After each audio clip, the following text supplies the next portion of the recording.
สบายดีเนาะชื่อสมจิตพันคำเนาะเป็นผู้จัดการฟาร์มปัญญานิเวศเนาะ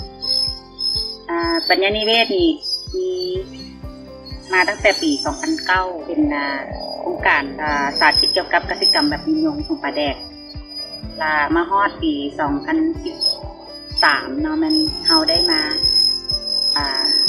เฮ็ดเป็นธุรกิจเนาะหันเป็นธุรกิจเพื่อสังคมขนาดเนาะดันใจที่เฮ็ดให้มันเฮ็ดฟาร์มปลอดสารพิษนี่เนาะก็แม่นว่าตอนที่เป็นโครงการเนาะก็เห็นว่ามันเป็นโครงการที่ได้รับการตอบรับจากสังคมได้ดีเนาะแล้วก็เห็นว่ามันยังมีโอกาสทางการตลาดและก็ทางความต้องการของผู้บริโภคที่ว่าต้องการผลิตภัณฑ์เพื่อสุขภาพเนาะยังเห็นว่ามันยังมีสูงอยู่ในสังคมเหมือนลาวเฮาเนาะก็คืออยู่ตัวเมืองเวียงจันทน์เนี่ยนครหลวงเวียงจันทน์ก็เลยเฮ็ดให้ว่าอยากมาเฮ็ดต่อเนาะจากที่ว่าเป็นโครงการแล้วก็เฮ็ดต่อในฐานะที่ให้มันเป็นธุรกิจที่สามารถพึ่งตัวเองได้บ่ได้มีการบริจาคเงินจากโครงการเนาะอันนี้มันเป็นเป้าหมายของเฮาก็คือเฮาหาเงินแล้วก็เลี้ยงชีพด้วยตัวเองได้จากผลิตภัณฑ์กสิกรรมที่เฮาผลิตแล้วก็จากกิจกรรมต่างๆที่เกี่ยวข้องกับกสิกรรมปลอดสารพิษเรื่องการตลาดเนาะการพึ่งตัวเองให้ได้เนาะเรื่องการเงินของเฮาแม่นเฮาเน้นเฮ็ดการตลาดคือจากลูกค้าประจำเนาะเขาก็หาลูกค้าประจำให้ได้ก่อนแล้วก็ขายส่งพักปลอดสารพิษเนาะคือเฮามีโรงเรียนสมปัญญาเป็นโรงเรียนหลักของเฮาที่แต่เริ่มต้นแล้วปัจจุบันเฮาก็ยังเป็นลูกค้าของเฮาอยู่แล้วก็เฮาก็ใช้โซเชียลมีเดียค่อนข้างหลายด้วยกันเป็นถ่ายรูปเผยแพร่เกี่ยวกับกิจกรรมเฮาผลิตภัณฑ์เฮาเนาะแล้วก็มีลูกค้าสนใจมาหลายขึ้นเรื่อยๆแล้วก็ปัจจุบันเฮาก็มีลูกค้าเป็นโรงเรียนทั้งหมดประมาณ3โรงเรียนเนาะแล้วก็มีลูกค้าแบบพักกล่องเนาะก็คือส่งเป็นเฮือนไปเฮือนเลยก็มีประมาณกับ20คนเนาะก็ถือว่าเฮาเน้นเรื่องโซเชียลมีเดียแล้วก็ออกงานนำเวลาออกงานคืองานท้ายปีงานบิ๊กบอกดีว่างานตามเครือข่ายเฮาออกก็มีคนสนใจผลิตภัณฑ์เฮาเนาะแล้วก็มีร้านอาหารนำปัจจุบันเฮาก็ได้ส่งให้นำเนาะแล้วก็เฮาก็เฮ็ดเรื่องกิจกรรมท่องเที่ยวเฮาก็เฮ็ดเป็นการสร้างรายได้เฮาก็เฮ็ดโบรชัวร์เฮ็ดติดต่อเฮ็ดสัญญากับบริษัทท่องเที่ยวเนาะเพื่อให้เอาแขกมาเฮาก็จะประมาณนั้นแล้วก็โรงเรียนก็เป็นหนึ่งในแหล่งรายได้เฮาเนาะเฮาก็แม่นออกแบบกิจกรรมให้กับโรงเรียนเพราะว่าข้าพเจ้าเรียนจบเรื่องสายการศึกษาเนาะเฮาก็มีเครือข่ายเรื่องโรงเรียนแล้วก็เฮาก็ไปหาโรงเรียนแล้วก็ออกแบบกิจกรรมที่ว่าเป็นการเรียนรู้ที่เข้ากับธีมของโรงเรียนเองเนาะแล้วก็เอามาใช้ในบริบทของฟาร์มเฮา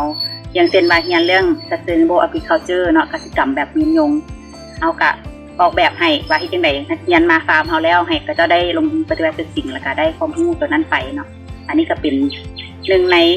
รายได้ของเฮาแล้วก็สร้างประโยชน์ให้กับสังคมเป็นในสูงเนาะแล้วก็ให้วัยรุ่นได้เรียนรู้สัมผัสกับกิจกรรมตั้งต้นเทอมนิดนะเฮาก็เห็นว่ากสิกรรมนี่มันบ่ค่อยมีใครอยากเฮ็ดเนาะหรือวัยรุ่นที่จังได๋ให้วัยรุ่นอยากมาเฮ็ดกสิกรรมเฮาก็เบิ่งเรื่องว่ามันก็ต้องมีปัจจัยหลายอันกันให้มีรายได้สามารถพึ่งตัวเองได้เนาะอันนี้ก็เป็นเรื่องหลักเนาะแล้วก็ในเวลาเดียวกันก็ให้มันมีบทบาทในสังคมก็คือมีคุณค่าในสังคมเนาะเขาก็เลยมาเฮ็ด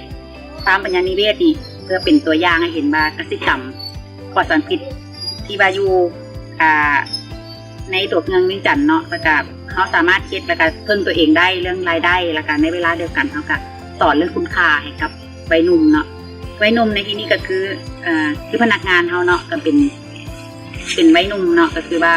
อายุก็เจ้าบ่ฮอด30คนเนาะแล้วก็ก็เจ้าเรียนจบกสิกรรมมาเฮ็ดเวียกนำเฮาแล้วก็เฮาให้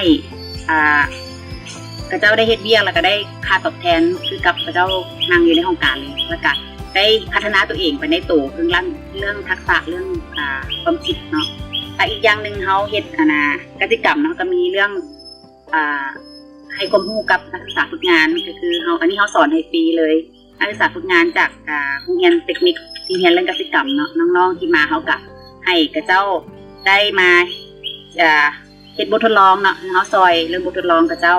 แล้วก็เจ้าก็ซอยเขาเรื่องแข่งงานเขาก็ทดลองไปน้ำกับเจ้าแล้วก็เรียนรู้น้ำกันว่าสูตรใดคุณตัวใดแล้วก็การจัดการแมงไม้แบบใดที่ว่ามันเหมาะที่สุดเนาะเขาก็ได้เรียนรู้ไปเรื่อยๆอันนี้เป็นเรื่องสำคัญสุดท้ายแล้วคือว่าแล้วเขาก็อยากเป็นตัวอย่างหนึ่งของการเป็น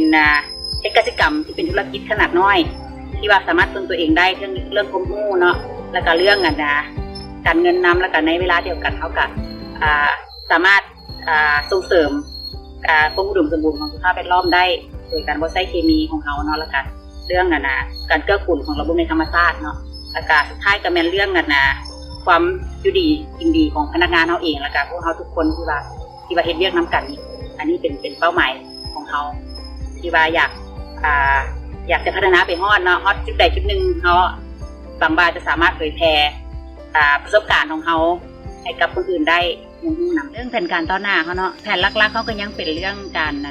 ส่งเสริมเรื่องความรู้เนาะพัฒนาความรู้และการเรื่องการหารายได้คู่กันไปอันนี้เป็นเรื่องหลักของเขาแล้วเขาก็ยังต้องพัฒนาเทคนิคอีกหลายๆอย่างหลายๆด้านเพราะว่าการผลิตของเขายังคือว่ายังต่ำเรื่องปริมาณเนาะแล้วก็เรื่องคุณภาพเขาก็คือว่ายังต้องได้เรียนรู้แล้วก็ปรับปรุงอีกหลายซึ่งการแก้ไขเรื่องพยาธิเรื่องแมงไหม้เรื่องปัญหาโรคที่ว่ามีในพักของเขาเนาะและขั้นม.นี่เขากับสิ่งนี้ก็เป็นโครงการถามว่าเป็นโครงการเป็นสิ่งที่เขาจะเฮ็ดใหญ่ได้ก็เป็นเรื่องเฮ็ดปลูกป่าเนาะเขาอยากให้มันมีระบบนิเวศป่าที่อยู่ในฟาร์มของเขาเองเพราะว่าแถวนี้สลายมันจะกลายเป็นเมืองเนาะจะเป็นอาคารเป็นตึกเป็นอาคารไปละเขาก็อยากให้มันมีระบบนิเวศที่อุดมสมบูรณ์อยู่ในฟาร์มของเขาเองแต่ตอนนี้เขากำลังเพาะกาเบียต้นไม้ต่างๆแล้วเขาก็ค้นคว้าเบิ่งว่าต้นไม้แบบใดที่ว่ามันเป็นระบบนิเวศของป่าท้องถิ่นของลาวอีหลีอันนี้เราก็จะเอามาปลูกจำนวนหนึ่งแล้วก็ไปหาเก็บพันธุ์ต่างๆมาคาดว่าประมาณเดือน6 เดือน7นี่แหละเขาจะได้เริ่มลงมือปลูกเป็นป่าน้อยๆของเขาอยู่ฟาร์มสำหรับผู้ใดเนาะที่ว่าสนใจอยากมาเรียนรู้ว่าเขาเฮ็ดบริหารฟาร์มแบบใดหรือกิจกรรมปลอดสารพิษแบบใดเนาะเทคนิคต่างๆเขาก็ยินดีแลกเปลี่ยนเรียนรู้นำกับคือว่าอะไรเขาก็เรียนรู้คือกันเนาะกับโบแมนว่าเขาแบบเป็นมือโปรเลยโบแมนเนาะเขาก็